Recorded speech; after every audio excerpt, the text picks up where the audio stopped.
For several years, Mr. Williams worked for the museum at the University of Oxford, enlarging its already famous collection of drawings and pictures of English country houses and churches.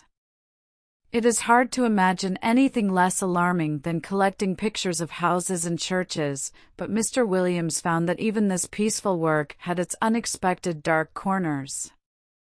He bought many pictures for the museum from the London shop of Mr. J. W. Britnall.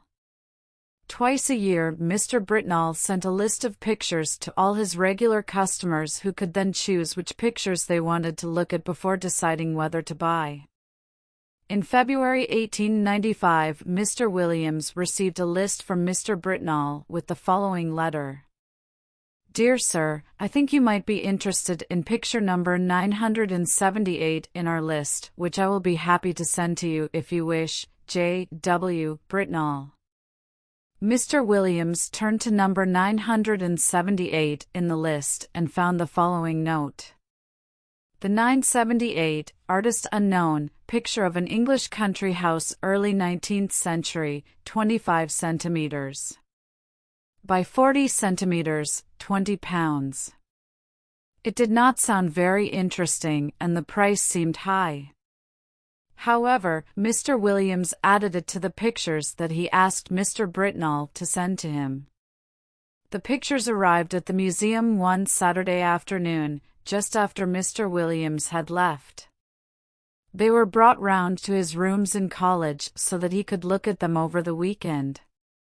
Mr. Williams found them on his table when he and his friend Mr. Binks came in to have tea. Picture number 978 showed the front of quite a large country house. It had 3 rows of windows with the door in the middle of the bottom row. There were trees on both sides of the house and a large lawn in front of it. The letters A, W, F were written in the corner of the picture. Mr. Williams thought that it was not very well done, probably the work of an amateur artist, and he could not understand why Mr. Britnall thought it was worth 20 pounds. He turned it over and saw that there was a piece of paper on the back with part of a name on it. All he could read were the ends of 2 lines of writing. The first said, "Only whole." The second, "Sex." Mr. Williams thought that it would be interesting to see if he could find the name of the house in one of his guidebooks before sending the picture back on Monday morning. Meanwhile, he put the picture on the table, lit the lamp because it was now getting dark, and made the tea. While they were having tea, his friend picked up the picture, looked at it, and said, "Where's this house, Williams?" "That's just what I was going to find out," said Williams, taking a book from the shelf. "If you look at the back, you'll see it's something Hall in either Essex or Sussex. Off the name's missing, you see. I don't suppose you recognize the house, do you?" "Now I don't," said Mr. Binks. "It's from Britnall, I suppose, isn't it?" "Is it for the museum?" "Well, I would buy it if the price was £2, replied Mr. Williams, "but for some reason he wants £20 for it. I can't think why. It's not a very good picture, and there aren't even any figures in it to make it more interesting." "I agree it's not worth £20, said Binks, "but I don't think it's too bad. The light seems rather good to me, and I think there is a figure here, just at the edge in the front." "Let me see," said Williams. "Well, it's true the light is quite well done." "Where's the figure?" "Oh, yes, just the head in the very front of the picture." And indeed there was, right on the edge of the picture, just the head of a man or a woman who was looking towards the house. Williams had not noticed it before. "Still," he said, "though it's better than I thought at first, I can't spend £20 of the museum's money on a picture of a house I don't even know." Mr. Binks, who had some work to finish, soon left, and Mr. Williams spent the time before dinner trying to find the name of the house in his guidebooks. "If I knew the letter before the Ingley," he said to himself, "it would be easy enough." But there are many more names ending in "ingly" than I thought. Dinner in Mr. Williams' college was at 7 o'clock, and afterwards a few of his friends came back to his rooms to play cards. During a pause in the game, Mr. Williams picked up the picture from the table without looking at it and passed it to a man named Garwood, who was interested in pictures. Garwood looked at it and said, "This is really a very fine picture, you know, Williams. The light is very well done, in my opinion, and though the figure is rather unpleasant, it is quite interesting." "Yes, isn't it?" said Williams, who was too busy giving drinks to his guests to look at the picture again. When his visitors had gone, Williams had to finish writing a letter, so it was after midnight before he was ready to go to bed. The picture lay face upwards on the table where Garwood had left it, and as Williams was putting out the lamp, he saw it. For a moment he was too surprised to move. Then he slowly picked up the picture and stared at it in horror. In the middle of the lawn, in front of the unknown house, there was a figure where there had been no figure earlier. It was crawling on hands and knees towards the house, and it was covered in a strange black garment with a white cross on the back. After a second or two, Mr. Williams took the picture by one corner and carried it to an empty room. There he locked it, face downwards in a cupboard, then closed and locked the door of the empty room. He went back to his own room and locked the door behind him. Before going to bed he sat down and wrote a note describing, in detail, the extraordinary change in the picture since he had received it. He was glad to remember that Mr. Garwood, who had looked at the picture earlier in the evening, had also seen a rather unpleasant figure. He decided that in the morning he must ask someone to look carefully at the picture with him, and he must try very hard to discover the name of the house. He would ask his neighbor, Mr. Nisbet, to have breakfast with him. Then he would spend the morning looking for the house in his guidebooks. Nisbet arrived at 9 o'clock, and the two men sat down to breakfast. When they had finished, Mr. Williams, feeling both nervous and excited, hurried to the empty room. He unlocked the cupboard, took out the picture, still face downwards, and without looking at it, went back to his own room and put it into Nisbet's hands. "Now, Nisbet," he said, "I want you to tell me what you see in that picture, describe it please, in detail. I'll tell you why afterwards." "Well," said Nisbet, "I have here a picture of an English country house by moonlight." "Moonlight? Are you sure?" "Oh, yes. The moon is shown quite clearly, and there are clouds in the sky." "All right, go on." "But I'm sure," added Williams quietly, "that there was no moon when I first saw it." "Well, there's not much more I can say," Nisbet continued. "The house has 3 rows of windows, 5 in each row, except at the bottom, where there's a door instead of the middle one, but what about figures?" said Williams, with great interest. "Figures?" "I've," replied Nisbet. "There aren't any." "What?" "No figure on the grass in front." "No. Not a thing." "Are you sure?" "Of course I am. But there's one other thing." "What's that?" "One of the windows on the ground floor on the left of the door is open." "Is it really?" "Oh dear." "I suppose he's got into the house," said Williams, with great excitement. He hurried across to where Nisbet was sitting, and, taking the picture from him, saw for himself. It was quite true. There was no figure on the lawn, and there was the open window. For a moment, Williams was too surprised to speak.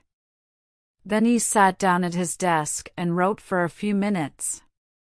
When he had finished, he brought 2 papers across to Nisbet. He asked him to sign the first one, which was Nisbet's own description of the picture, then to read the other one, which was the note Williams had written the night before. "What can it all mean?" asked Nisbet. "That's what I must find out," said Williams. "Now, there are 3 things I must do. First, I must ask Garwood exactly what he saw when he looked at the picture last night. Then I must have the picture photographed before it goes any further. And thirdly, I must find out where this house is." "I can take the photograph for you, myself," said Nisbet, "but, I think we are seeing something terrible happening here. The question is, has it already happened, or is it going to happen? You really must find out where this house is." He looked at the picture again and shook his head. "I think you're right, He has got in. I'm sure there will be some trouble in that house." "I'll tell you what I'll do," said Williams. "I'll show the picture to old Dr. Green. He grew up in Essex, and he often goes to Sussex to see his brother who lives there. He's been going there for years. He must know both places quite well." "It's a very good idea," agreed Nisbet. "But I think I heard Green say that he was going away this weekend." "You're right," said Williams. "I remember now he's gone to Brighton for the weekend. I'll leave a note, asking him to see me as soon as he returns. Meanwhile, you take the picture and photograph it, and I'll see Garwood and ask him what he saw when he looked at it last night." He paused. He added, "I don't think £20 is too much to ask for this picture after all." In a short time, Williams returned to his room, bringing Mr. Garwood with him. Mr. Garwood said that when he had looked at the picture, the figure was just starting to crawl across the lawn. You remembered that it was wearing a black garment with something white on the back. He was not sure if it was a cross. While he was writing this down, Mr. Nisbet returned and said that he had photographed the picture. "What are you going to do now, Williams?" asked Mr. Garwood. "Are you going to sit and watch the picture all day?" "No, I don't think we need to do that," replied Williams. "You see, there has been plenty of time since I looked at it last night for the creature in the picture to finish what he wants to do, but he has only gone into the house. The window is open and he must still be in there. I think he wants us to see what happens next. Anyway, I don't think the picture will change much during the day. I suggest that we all go for a walk after lunch and come back here for tea. I'll leave the picture on my table and lock the door. My servant has a key and can get in if he wants to, but nobody else can." The others agreed that this was a good plan. They also wanted to avoid talking to anyone about this extraordinary picture, knowing what excitement and argument it would cause. At about 5 o'clock, they came back to Mr. Williams' rooms for tea. When they entered the room, they were surprised to find Mr. Filcher, the servant, sitting in Mr. Williams' armchair and staring in horror at the picture on the table. Mr. Filcher had worked in the college for many years and had never before behaved in so unusual a way. He seemed to feel this himself and tried to jump to his feet when the 3 men came in. "I'm sorry, sir," he said. "I didn't mean to sit down." "That's all right, Robert," said Mr. Williams. "I was going to ask you some time what you thought of that picture." "Well, sir," replied the servant, "of course I don't really understand pictures, but I wouldn't like my little girl to see it. I'm sure it would give her bad dreams. It doesn't seem the right kind of picture to leave lying around. It could frighten anybody, seeing that awful thing carrying off the poor baby. That's what I think, sir." Will you need me any more today, sir? Thank you, sir. Filcher left the room and the three men went at once to look at the picture. There was the house, as before, under the moon and the clouds. But the window that had been open was now shut, and the figure was once more on the lawn, but not crawling this time. Now it was walking with long steps towards the front of the picture. The moon was behind it, and the black material of its garment nearly covered its face. The three men were deeply thankful that they could see no more of the face than a high, white forehead and a few long, thin hairs. Its legs beneath the garment were horribly thin, and its arms held something which seemed to be a child, whether dead or living it was not possible to say. The three friends watched the picture until it was time for dinner, but it did not change at all. They hurried back to William's rooms as soon as dinner was finished. The picture was where they had left it, but the figure had gone, and the house was quiet under the moon and the clouds. "Well," said Mr. Williams, "now we really must try to find where this house is." They got out the guidebooks and began to work. It was nearly 2 hours later when Williams suddenly cried, "Ha! This looks like it." He read aloud from the Guide to Essex that he was holding, Anningley. Interesting 12th century church containing the tombs of the Francis family whose home, Anningley Hall, stands just behind the church. The family is now extinct. The last member of the family disappeared very mysteriously in 1802 while still a child. His father, Sir Arthur Francis, a well-known amateur artist, lived quite alone after that until he was found dead in his house 3 years later, after he had just completed a picture of the hall. As Mr. Williams finished reading, there was a knock on the door, and Dr. Green came in. He had just returned from Brighton and had found William's note. He agreed at once that the picture was of Anningley Hall, which was not far from where he had grown up. "Have you any explanation of the figure, Green?" asked Williams. "I don't know, I'm sure, Williams. When I was a boy, some of the old people in Anningley still used to talk about the disappearance of the Francis child. They said that Sir Arthur had a lot of trouble with some of the local people coming onto his land to steal his fish and his birds. He decided to catch them all and have them punished, and one by one he did, until there was only one left. This was a man called Gordy, whose family had once been rich and important in that part of Essex. In fact, some of them had their tombs in the village church too. However, the family had lost all their land and their money over the years, and Gordy felt rather bitter about it all. For a long time Sir Arthur could not catch him doing anything wrong until one night. His men found Gordy with some dead birds in Sir Arthur's woods. There was a fight, and one of the men was shot. This was just what Sir Arthur needed. The judge was all on his side, of course, and poor Gordy was hanged a few days later.